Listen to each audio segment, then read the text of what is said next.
मैं उस कथा को बहुत संक्षेप में आपके सामने प्रस्तुत करता हूँ। कथा प्रारंभ कहाँ से करते हैं? कहते हैं काल अनंत निगोद मझार, वी तो एक इंद्रिय तनधार।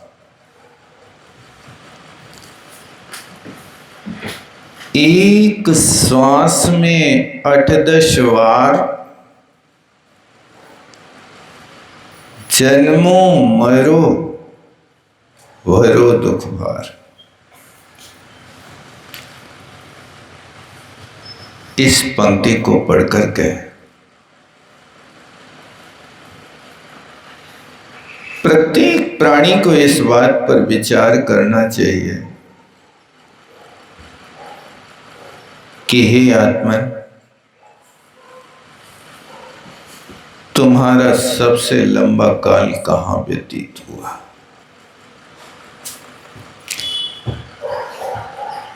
लोक व्यवहार में भी अपन देखते हैं, जब किसी से कोई परिचय लेना होता तो कालानुयोग से प्रारंभ करते हैं। आपकी उम्र कितनी है? इस कार्य को करने के आप योग्य हो कि नहीं हो?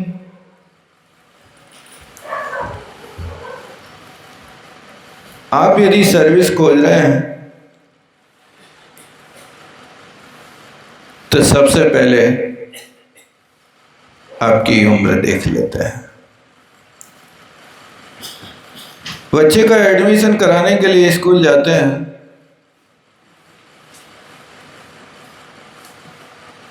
तो क्या पूछते हैं? 4 तरीकों से परिचय करते हैं। कौन से 4 तरीके? सबसे पहले देखते हैं कि बच्चे की उम्र कितनी, अभी एडमिशन के योग्य है कि नहीं। यदि 5 वर्ष की उम्र या 7 वर्ष की उम्र है तो ठीक है। यदि इससे कम उम्र है तो भी नर्सरी में पढ़ो।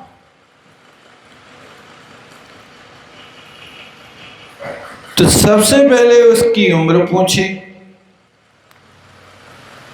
फिर उसका क्षेत्र से परिचय लेते हैं। आप कहां से आए हैं?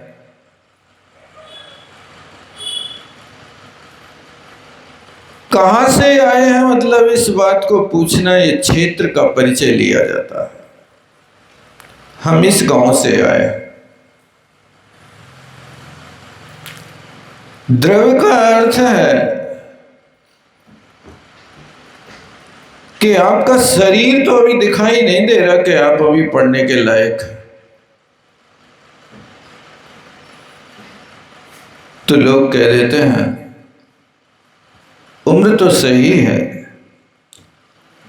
लेकिन कद बोना है। ठीक, ये द्रव्य से परिचय होता है। और भाव से परिचय लेना, एडमिशन के पहले इंटरव्यू लेते हैं। तुम बोल भी पाते कि नहीं बोल पाते? तुम्हें कुछ गिनती गामा आता कि नहीं आता? ये जैसे आप कहीं भी कोई कार्य करते हैं तो ये 4 चीजें आपको बताना पड़ेंगी। इसी तरह यहां पर भी जब आप मोक्ष मार्ग में प्रवेश करोगे तो इन 4 चीजों से परिचय लेना होगा आपको। प्रारंभ में अपन ने देखा था तो वहां संख्या से परिचय दिया था। जे त्रिभुवन में जीवे अनंत, इतने जीव इस संसार में उन जीवों के भाव क्या हैं? तो सुख चाहे दुख ते भय। ये प्रत्येक व्यक्ति का, प्रत्येक जीव का भाव है, सुख चाहे दुख ते भय। सुबह से शाम तक जितने भी काम होते हैं वो सब सुख की खोज के लिए होते हैं। वो दुख को हटाने के लिए होते हैं। आप घूमने जाते तो किस लिए जाते? दुख को नष्ट करने के लिए ना, कि कोई शरीर में रोग पैदा ना हो जाए। आप प्राणायाम करते तो किस लिए करते? दुख को दूर करने के लिए करते हैं। आप इसके अलावा कंटकों को दूर करते हैं तो किस लिए करते हैं? दुख को दूर करने के लिए करते हैं। और जो सुख के साधन हैं उन साधनों को संग्रह करते जाते हैं, संग्रह करते जाते हैं, भले ही आप उनका उपयोग ना कर पाए, लेकिन संग्रह तो करके रखेंगे आप। इस संग्रह वृत्ति की आदत है। वर्तमान में उपयोग कर लिया फिर उसको अलग कर दो, ऐसी आदत नहीं है। कुछ चीजें तो ऐसी हैं कि लोग उपयोग करते हैं, अलग कर देते हैं, लेकिन कुछ चीजें ऐसी हैं कि जिनका उपयोग बहुत अल्पकाल के लिए होता है, लेकिन संग्रह लंबे काल के लिए होता है।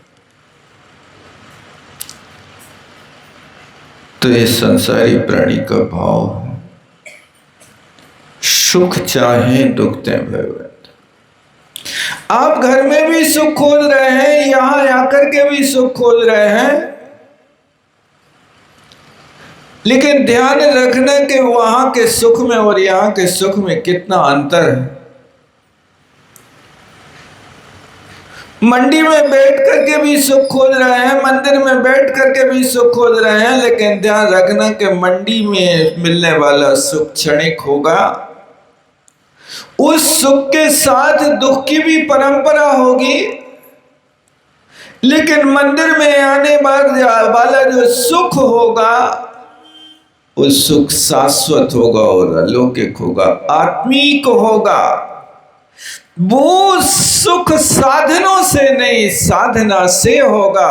साधनों से उत्पन्न होने वाला सुख क्षणिक होता है और साधना से उत्पन्न होने वाला सुख स्थायी होता है। आप कोशिश करें, साधनों से बच करके साधना से सुख प्राप्त करने का प्रयास करें।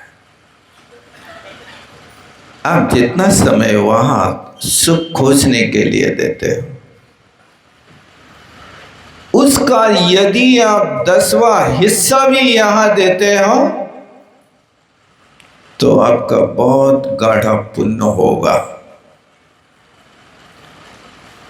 आपके लिए वो वस्तु मिलेगी जो वस्तु वास्तव में आपके लिए अभी तक अनुभव नहीं होगा। कुछ महानुभाव सभा में ऐसे भी होंगे कि पुण्य पाप दोनों तो कर्म है। क्या होगा पुण्य से, क्या होगा मंदिर जाने से? भैया कर्म है, लेकिन दोनों कर्म में बहुत अंतर है, बहुत अंतर है। पुण्य पाप में क्या अंतर है तो मैं शास्त्रीय परिभाषा से नहीं समझाना चाहता हूं, लेकिन लौकिक दृष्टांत से आप समझ लो कि एक डोली में सवार है और 4 कहार है। डोली में रहने वाला सवार पुण्य है और डोली को ढोने वाले कहार पाप है। क्यों? विचार करो, एक व्यक्ति डोली पर बैठ करके आसन मार करके यात्रा कर रहा है और एक व्यक्ति डोली पे कंधों पर रख करके डोली को 27 किलोमीटर के पहाड़ पे नंगे पैर जाकर के पसीना पसीना होकर के अपना काम कर रहा है। जो सवार है वो पुण्य है, जो कहार है वो पाप है। तुम्हें सवार होना के कहार बनना क्या करना बताओ?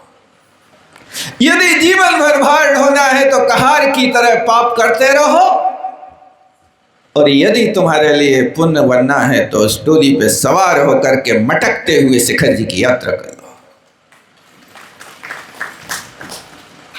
आप उस डोली में बैठ करके माला भी फेरते हो, आज डोली में बैठ करके सुख की नींद भी ले लेता हो। कितनी भी बड़ी चढ़ाई आ जाए, अब सवार है और वो कहार चढ़ाई आती है तो कंधा बदलता है, डोली को नीचे रखता है, थोड़ी देर विश्राम करता है, फिर 10 बार पानी पीता है, फिर आधा किलो सतुआ खाता है, तब धीरे धीरे धीरे धीरे जाकर के गौतम गढ़धर की टोंक पर पहुंच पाता है। डोली में बैठने वाले को पसीना आता कि नहीं आता? नहीं आता, पसीना तो उसको आ रहा। आप इस रीति से समझ सकते हो को पुण्य क्या है, पाप क्या है। एक पुण्य के लिए 8 फुट लंबी चौड़ी डोली और एक उस पुण्य को ढोने वाले 4 लोग। पुण्य को ढो रहे कि आदमी को ढो रहे? बताओ किसको ढो रहे? किसको ढो रहे? उस आदमी को ढो रहे। कितने लोग? 4 कहार। और बीच में बदलते हो रास्ते में तो पता नहीं, ट्रेन में ड्राइवर बदलते रहते हैं ना, ट्रेन तो 24 घंटे चल रही है, एक ही ड्राइवर थोड़ी चला रहा है? होता ना ऐसा, 8 घंटे चलो, तुम जहां पहुंच जाओ वहां अपनी विश्राम करो, 16 घंटे रुक जाओ। इसी तरह हो सकता 9 किलोमीटर की दूरी पर उन कहारों ने अपना अपना अलग अलग हिस्सा बांट रखा। यानी मैं आपसे कहना चाहता हूं, मोक्ष मार्ग में बढ़ने के लिए तर्क मत करना। आज की दुनिया तर्क करती है, जैसा पुण्य कर्म है वैसा पाप कर्म है, पुण्य पाप मिल दो पायन बेड़ी डाली। भैया पायन बेड़ी तो है, लेकिन मैं पूछता हूं कि पैर में होने वाली बेड़ी और हाथ में पहनने वाले सोने का कड़ा, क्या दोनों एक हैं?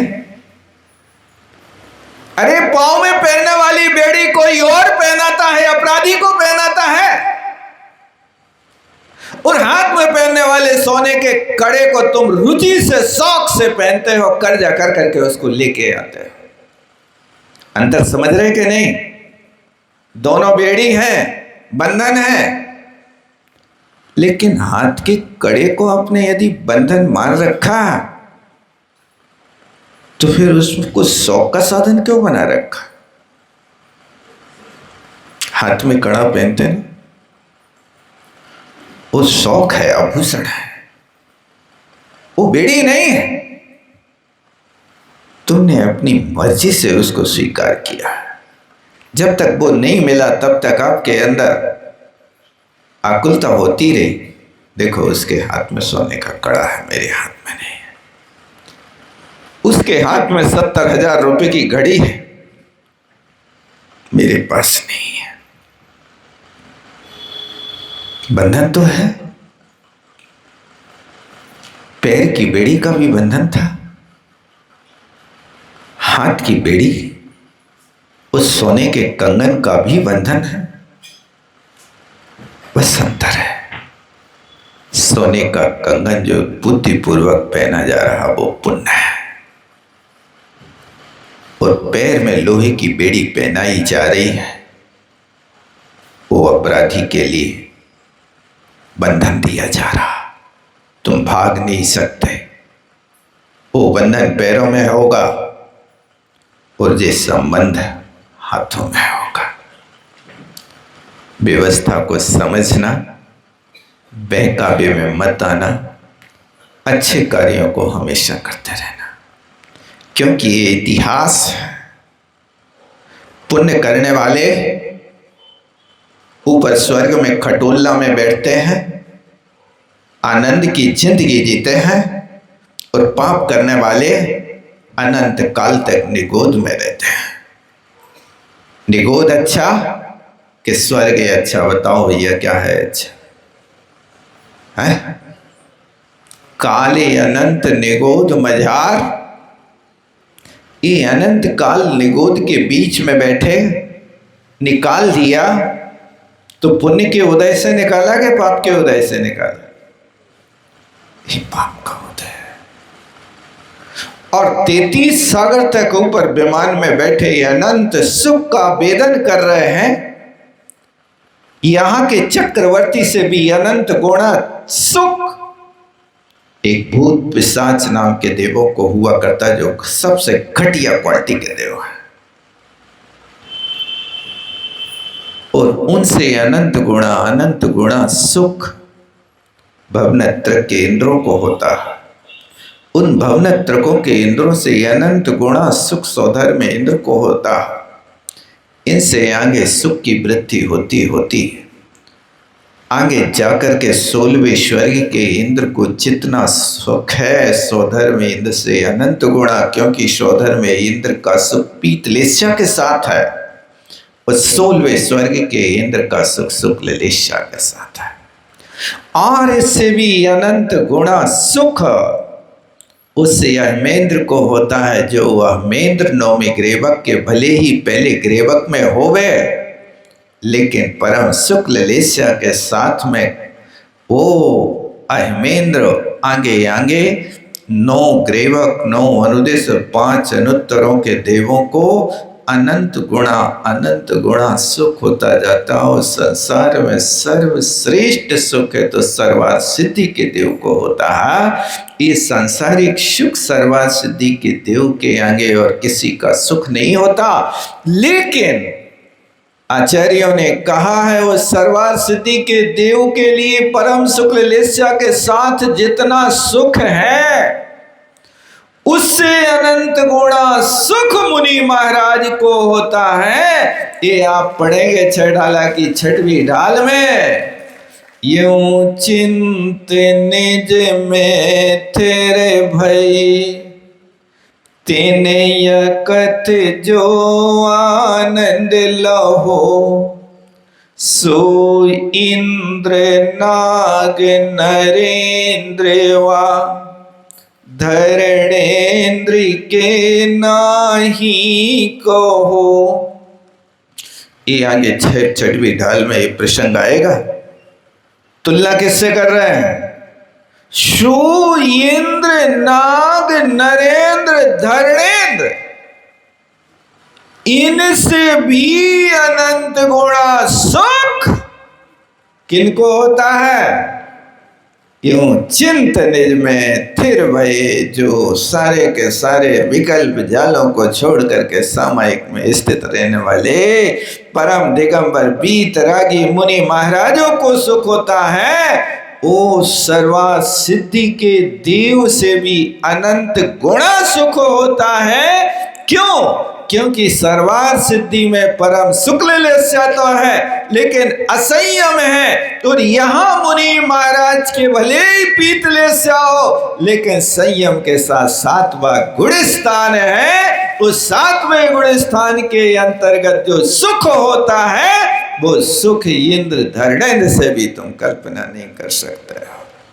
तुम्हें स्वर्ग से भी ज्यादा सुख भोगना है तो एक बार इस परमोत्कृष्ट पद परमेष्टि पंच परमेष्टि के पद में बैठने की कोशिश कर लो, देख तो लो, एक बार तो साहस जुटाने की कोशिश करो, ये मानव पर्याय सार्थक हो जाएगी। यदि पूरे जीवन नहीं कर पा रहे कोई बात नहीं, जीवन के अंत में भी कुछ दिनों के लिए भी यदि काम कर लो तो भी यहाँ तुम्हें वो लाभ और अनुभव हो सकता है।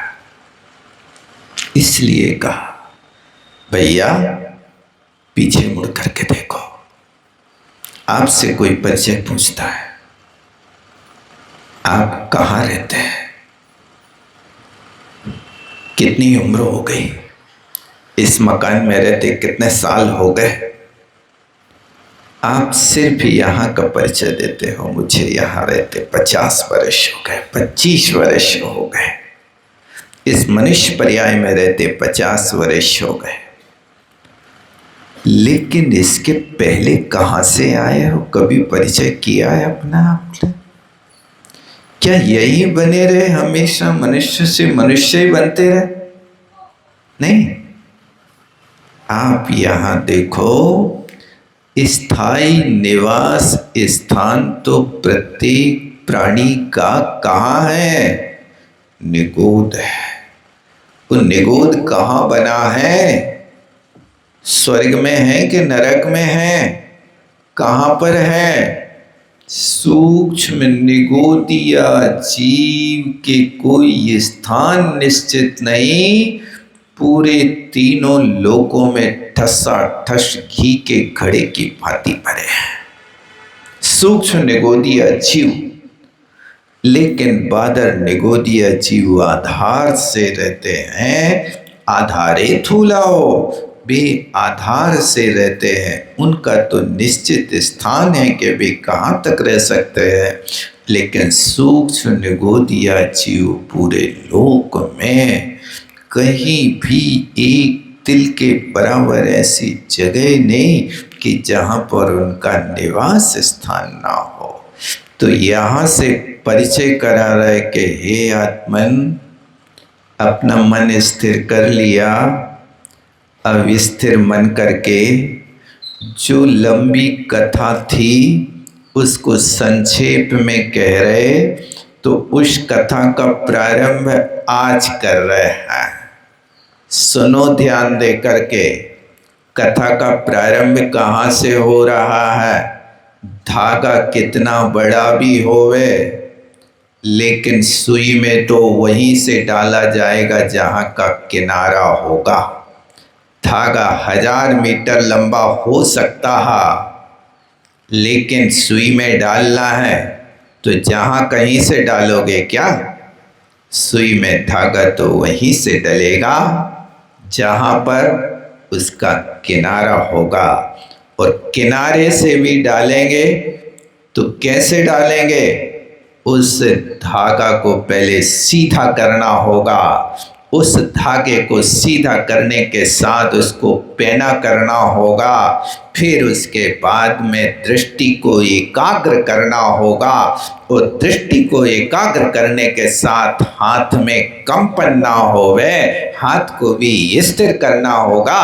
बूढ़ा व्यक्ति, हाथ में कांपने वाला व्यक्ति सुई में धागा डाल सकता कि नहीं डाल सकता? जवान व्यक्ति हो, हाथ स्थिर हो, लेकिन दृष्टि यदि मंद होवे तो सुई में धागा डालेगा कि नहीं डालेगा? तुम दुनिया के काम तो बिना चश्मा के कर सकते हो, लेकिन सुई में धागा डालने के लिए तो चश्मा लगाना ही पड़ेगा। तो जैसे उस धागा को तुम सीधा कर रहे हो, इसी तरह अपने आप को भी सीधा करना होगा। कैसे? सीधे का अर्थ क्या है? सीधे खड़े होने का अर्थ नहीं, यहाँ सीधे का अर्थ है कि अंतर में जो कुटिल परिणाम है, माया कपट का परिणाम है, जब तक वो परिणाम रहेगा तब तक आप अपने आत्म स्वरूप में प्रवेश नहीं कर सकते। जब तक आपकी धागा में कुटिलता है, तब तक सीधापन नहीं है, तब तक सुई के मुख के पास तो जा सकता है, सुई के छेद में प्रवेश नहीं कर सकता। लाख प्रयास कर लेना, लटके धागा को कभी आप सुई में डाल नहीं सकते, सीधा करना होगा। इसी तरह यहाँ पर भी अंतरंग के परिणाम लटके हों, कुटिलता के हों, कभी भी आप स्वरूप में प्रवेश नहीं कर सकते। सांप जमीन में चलेगा तो लहरियां लेकर के चलेगा, टेढ़ा मेढ़ा चलेगा, लेकिन जब बिल में प्रवेश करेगा तो सीधा ही होना पड़ेगा। जब आप अपने बिल में प्रवेश करोगे, आत्मा स्वरूप में प्रवेश करोगे, तो ये इतिहास तो जानना पड़ेगा। ये इतिहास किसका बताया जा रहा है? निगोदिया जीव का। अरे ये अपनी कहानी है, किसी दूसरे की नहीं। दूसरे की तो होगी सो होगी, कोई बात नहीं, हमें दूसरे से क्या लेना। हमें तो अपना काम करना है, और अपना काम करने के लिए आपको स्वयं को बाहु में बल करना होगा, अपनी बुद्धि को जागृत करना होगा, अपनी आत्मा को सीधा करना होगा। धागा आपको सुई में डालना है, तो सुई में डालने के लिए आपको स्वयं को पुरुषार्थ करना पड़ेगा। कोई दूसरा पुरुषार्थ करे तो तुम भगवान के भरोसे बैठे रहो। ध्यान रखना, भगवान पर भरोसा तो करना, मनो भगवान के भरोसे मत बैठे रहना। भगवान पर भरोसा करोगे तो सम्यक दृष्टि बनोगे, लेकिन भगवान के भरोसे बैठे रहोगे कि हे पारसनाथ तुम्हारी नैया लगा दैयो पार, हमने तो तुम्हारे हाथों सौंप दे, जब तुम्हारी मर्जी हो तब कर लेना। एक भी नहीं सुनेंगे तुम्हारे, पड़े रहोगे बेटा मझधार में, डूबते रहोगे, चिल्लाते रहोगे। पारसनाथ आशीर्वाद दे सकते हैं, हाथ पैर तो तुम्हें चलाना पड़ेगा। चलाए अपने हाथ, चलाए अपनी बुद्धि, नहीं तो पानी में डूब जाएगा। पारसनाथ निकाले नहीं कि नहीं? हमने तो अभी तक सुना संकट मोचक पारसनाथ, संकट मोचक है भैया। तुम्हारे हाथ में घोर अंधकार के रहते हुए कोई दयालु पुरुष तुम्हें टार्च दे सकता है, इसके प्रकाश में तुम अपनी मंजिल पालो। लेकिन टार्च प्रकाश दे सकती है, मंजिल तो तुम्हें अपने पैरों से चलकर पाना होगा, अपने कदम बढ़ाना होगा। आगे कदम बढ़ाए तो वो टार्च का प्रकाश आपके साथ साथ बढ़ता जाएगा। यदि आप कदम ना बढ़ाएं तो प्रकाश कितनी दूरी तक जाएगा, वहीं समाप्त हो जाएगा। इसलिए इतिहास को थोड़ा सा अच्छी तरह से देखने की कोशिश करो। आचार्य श्री कहा करते थे, भाई पीछे भी देखो, पीछे भी देखो, पिछलग्गू ने बनो।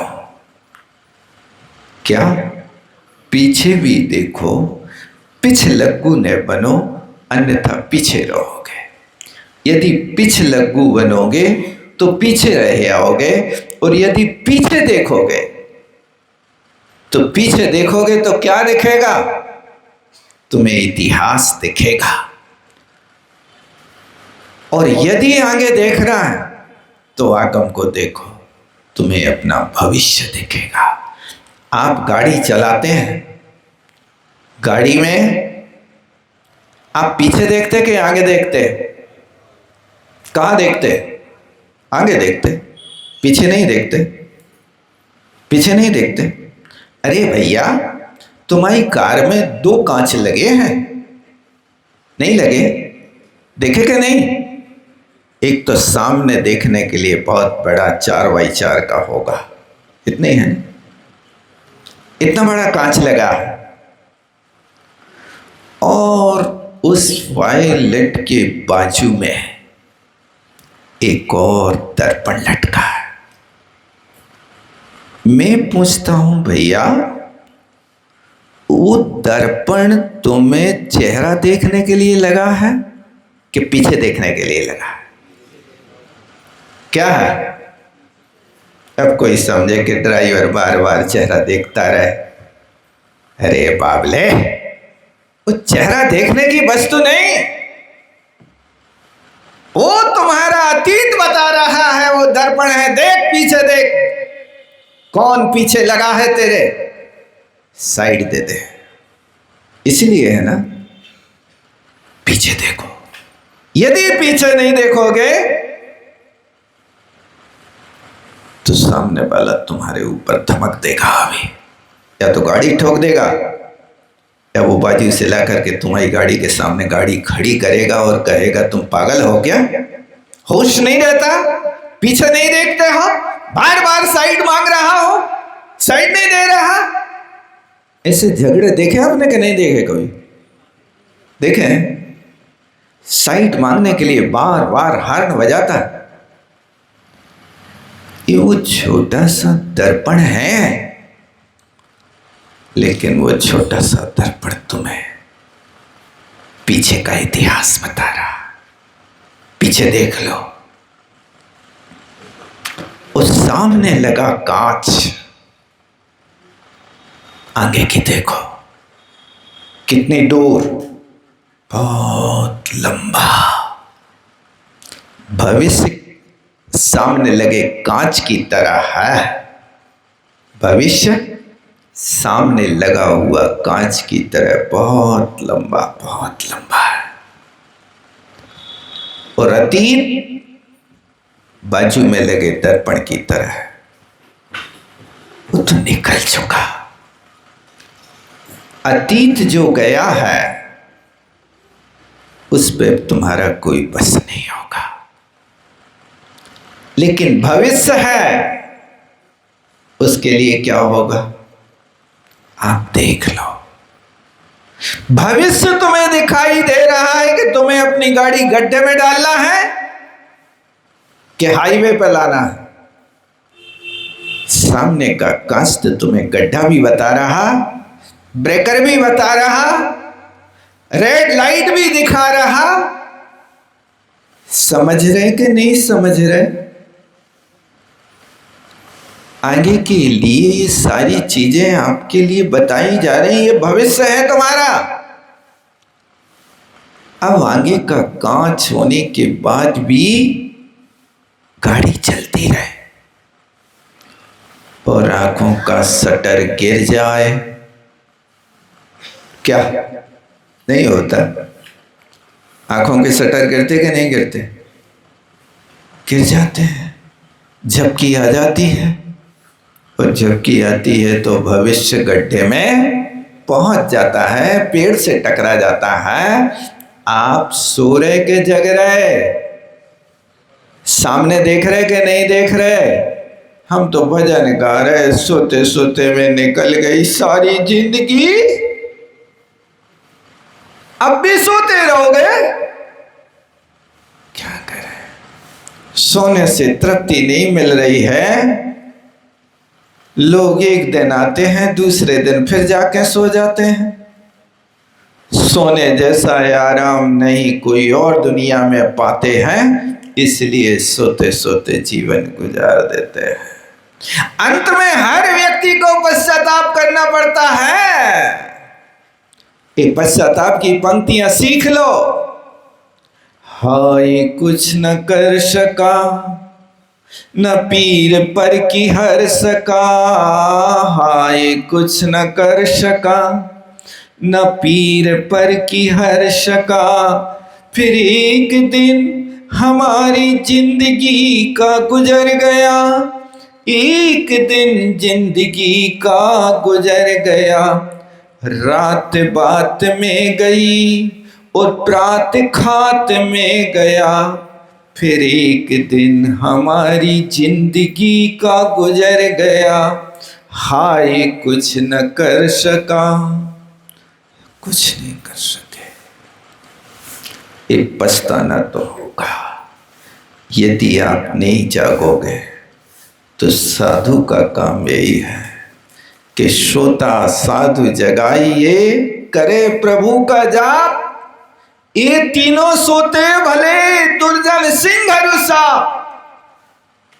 सोइए लेकिन सोते को जगाइए। सज्जन साधु साधु को जगाता है। क्यों भैया? प्रभु का जाप करो,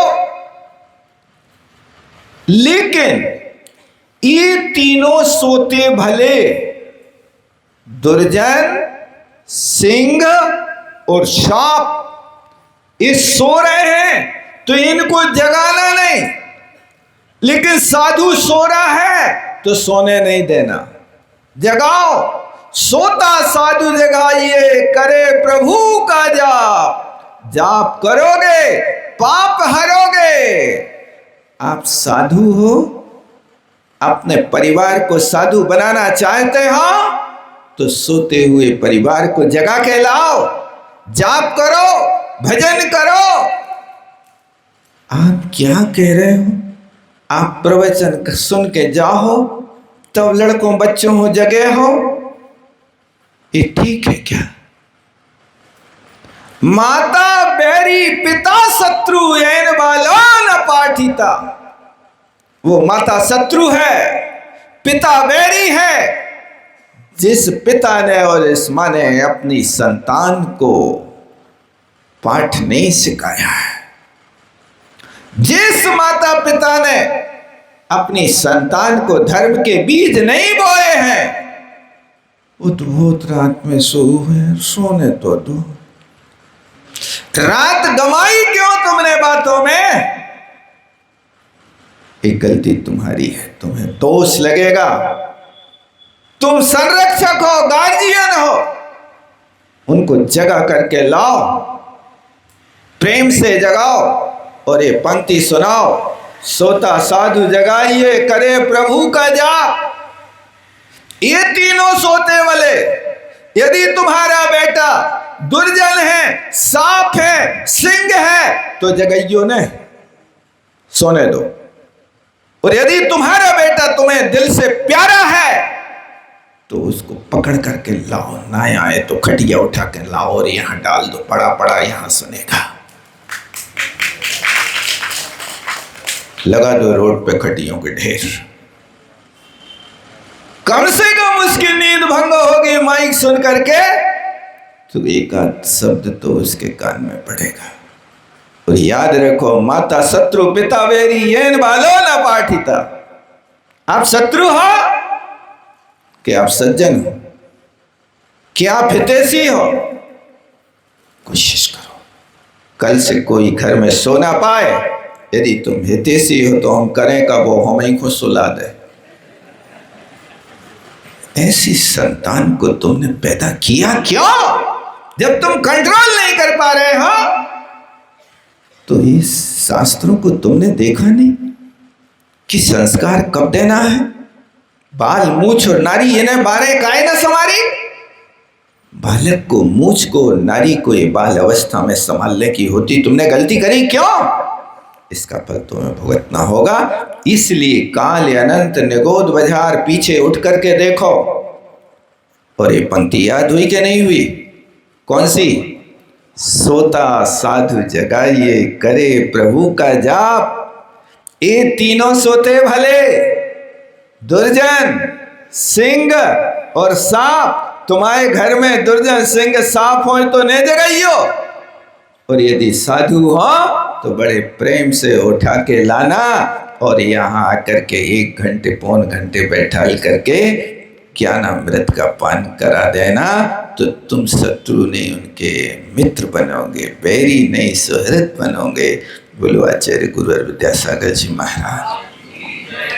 जावाणी के ज्ञान से सूझे लोकालो, सोवाणी मस्तक धरो सदा दे थोनो। हे